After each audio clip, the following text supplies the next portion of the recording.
Hey there, welcome to the show. Mitch Goldberg here with the wealth management firm. Client first strategy. Tis the season to think about taxes and a little election stuff. We've got a couple of things to talk to you about. This is going to be educational. I'm hoping to motivate you to do something now that involves charity, giving money away, and keeping money for yourself. So we could be a little selfish today and watch the show and still feel good about it. And let's talk about that election a little over 2 weeks away. And people are starting to make silly decisions with their money based on an election whose outcome is quite uncertain. Let's roll the intro. And here we go. Stick around.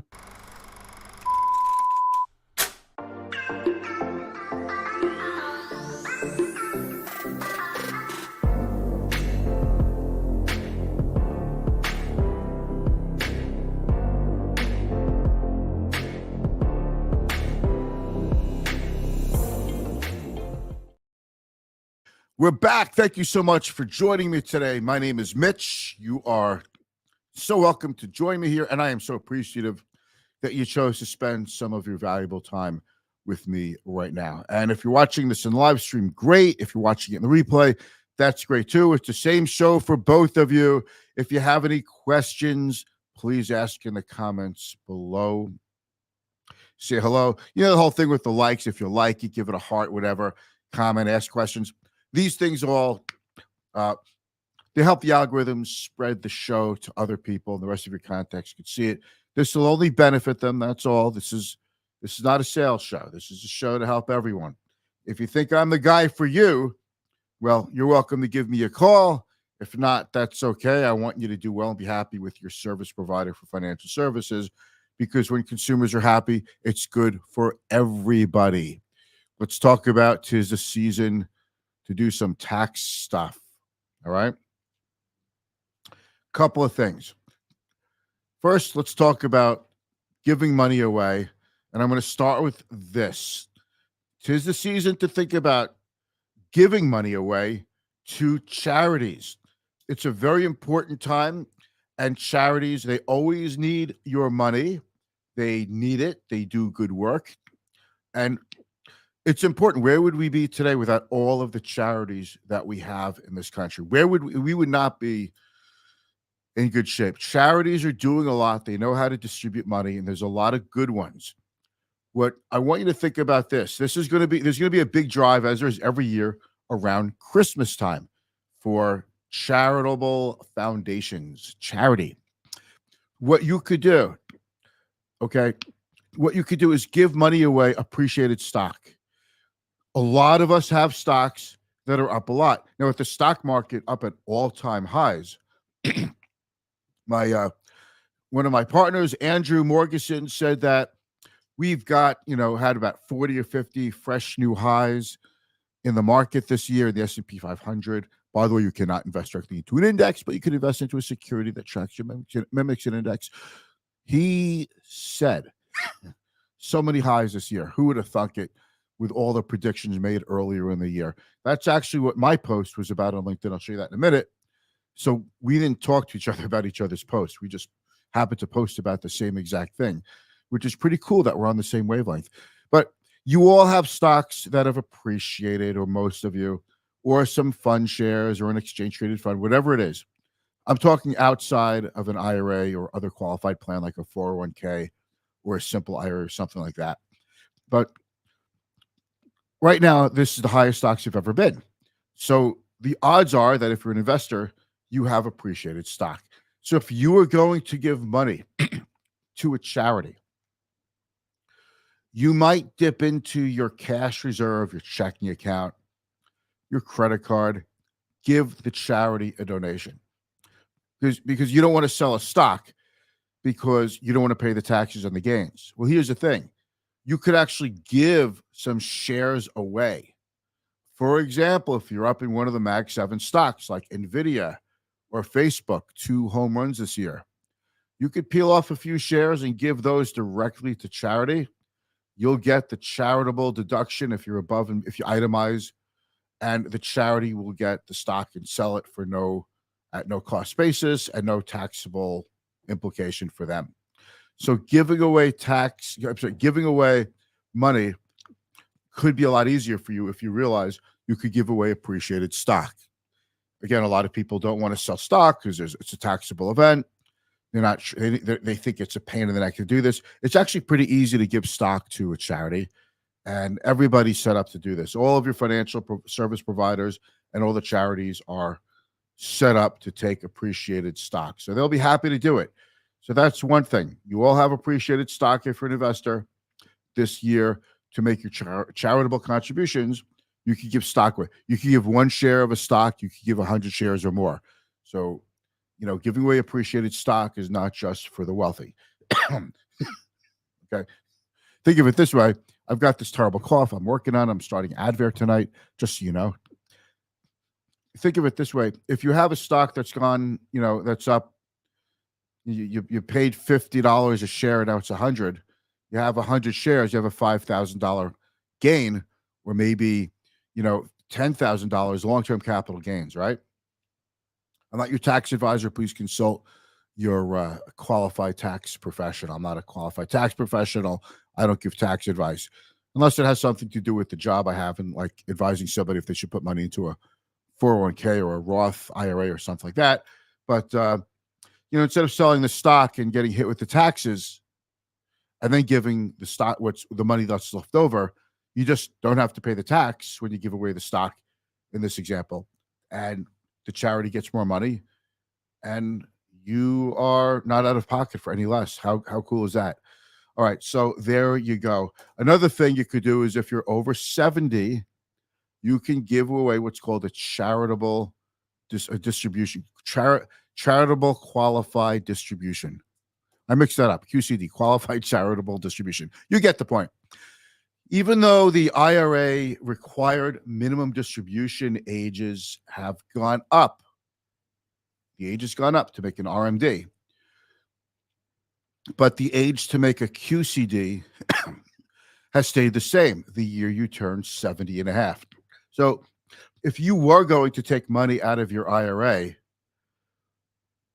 you don't need it, or if you don't have to, you might not do it. But if you decide you want to give money to a charity and you're in the year you're 70 and a half and later years, you can give up to $100,000 away to a charity or charities directly from your IRA, and you won't be hit with any taxes on that money you gave away. So that's a way to lower the value of your IRA to potentially lower your RMDs in the future, which could save you on taxes. And it's a way to give money to a charity. It's a way that you don't have to pay taxes on the money you take out.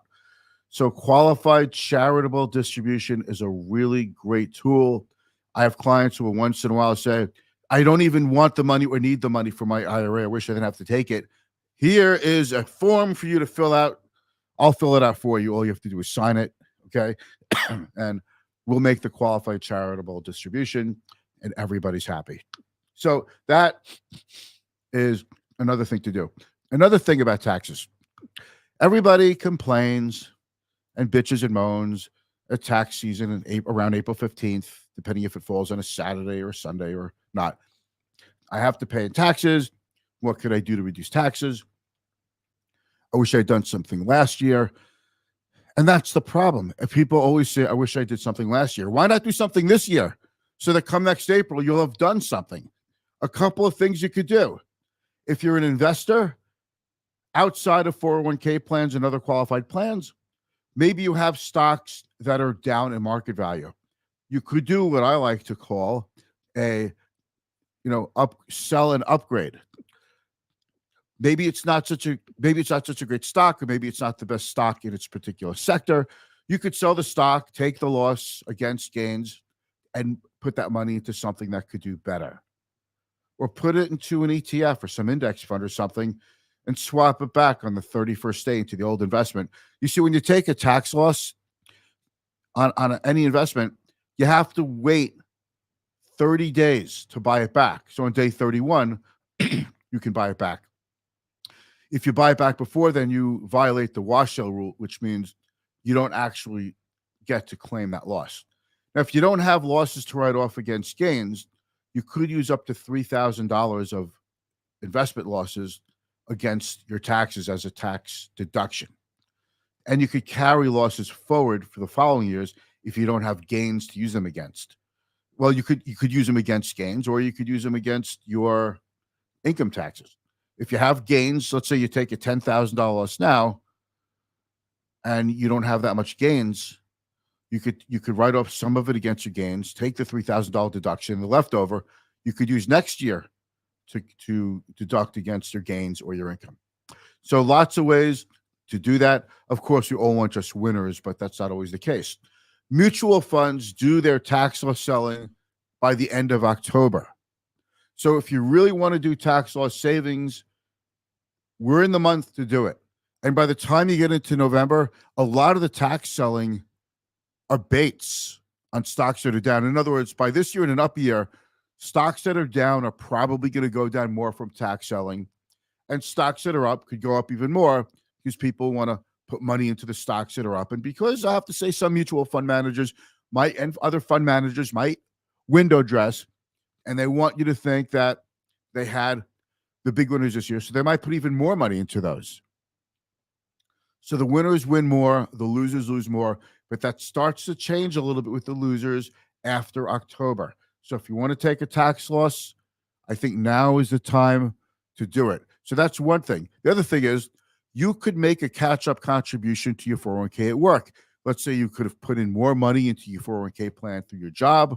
You didn't. If you can afford to do it, tell your employer, I want to put more money. I want to dump the rest of my paycheck for the rest of my paychecks for the rest of the year into my 401k or some amount. And you still have time. You don't have to put money into your 401k exactly evenly every month. If you decide you've got enough money in savings and you can afford less take-home pay at the moment because you're putting money into a 401k plan, you could raise the money, raise the contribution, and you could do that right now. So these are some of the things. These are some of the things that could help reduce your tax bite. There's not too many things other than that, unless you're a business owner. And even then, I always advise business owners who are, friends of mine, don't get too greedy with the write-offs, because what you're doing is long-term, if you want to sell your business, you're screwing yourself, because someone will take a look at your books and see that your business made no money for the last 30 years. And you say, well, it made a lot of money. I just ran everything through my business, like my car and my spouse's car and the cell phones and everything else under the sun. No, nobody wants that business. Even if it was good for you, no one's going to want it. Books are books, and we buy based on the book. So just a little word to the wise, So that's really the election stuff. Yeah, we got into election stuff. Like, I follow a lot of news. I'm a total news junkie. But I want you to know I don't let news impact the way I think about investing, and I don't let it impact the way I think of my clients investing, of the work, the work I do for them, except if there's a change in estate planning or estate exclusion rules, tax planning. If there's something I could do for my clients, I take that into account. But as far as the investing goes, not really. Now, on the margin, if taxes go up, it might make stocks that pay qualified dividends a bit more attractive. It could make municipal bond investing a bit more attractive as examples. But by and large, I'm not saying to clients, hey, you're 60% stock, 40% bonds. We better get down to 50%, 50%, or some other change based on the election. I'm not saying to someone, hey, or to myself, I'm up a lot in this particular group of stocks, I should sell it because of the election. No, I am not letting the election, of which an outcome is highly uncertain, affect my investment decisions. Now, I wrote this today. I'll just see if I could share my screen with you, okay? I don't know if you could see that. You have to look really closely. But here's what I wrote today on LinkedIn. And this is why I would encourage you to follow me on LinkedIn. I wrote, no one has a goddamn clue if a Democrat wins the presidency, if a Republican wins the presidency, if one party has control of Congress, if we have a divided Congress, If inflation and interest rates spike up or down, I've been a financial advisor for 35 years, and none of those have kept the stock market from going higher. So and like I said at the top of the show, those who sold because Trump won an election or Biden or Obama or Clinton or Bush, we could go back. The stock market has gone up consistently. And people go, well, but we can have a recession. We can have a down market. Listen, we can have a recession or a down market at any time and with little to no warning at all. If you're worried that you have a financial goal coming up, like saving money, college funding or retirement, you have money invested for those goals. In advance of that timing, it behooves you to start scaling back the risk and moving some of that money out of the stock market into more potentially stable investments, right? That has more to do with planning. It has everything to do with planning. It has nothing to do with an election. So what I'm telling you, and I really am serious about this, I could joke around a lot, but I'm really serious about this. I'm a serious dude, right? And Natalie, my editor assistant, is laughing her butt off while she's watching this because she's got to edit that. But seriously, don't be making changes to your investments because of election news. Don't let anybody scare you into making fear-based decisions, because whatever news or thing you're worried about will go away pretty quickly. And in 6 months to a year, nobody's going to remember it. And the stock market has continuously made gains over time. That's what we're in it for. You still have to earn a return on investment above inflation. You still have a retirement to plan for. You still have to plan for the preservation and distribution of your assets one day. So if there's changes to, tax policy or estate planning, those sorts of things, yes, we will, of course, take those into account.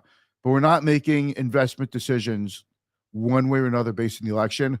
Our clients are modeled. Their accounts are managed. They are diversified, meaning, diversification is a strategy that we use to mitigate risk, but it doesn't necessarily protect your portfolio from going down in a generally down market. But we are ready. And if you're invested properly, elections really shouldn't matter. Bear markets shouldn't really matter. Recession shouldn't really matter. These are always part of the long-term investing and planning process. And these should already be factored into your portfolio. Don't change a thing because you're worried about one candidate or the other spoiling things. If we have a recession or a bear market, so be it. We get through it. All right. That is my message of the day. Thank you so much for watching. Hope you have a good one, and I'll be back tomorrow. All right. Peace.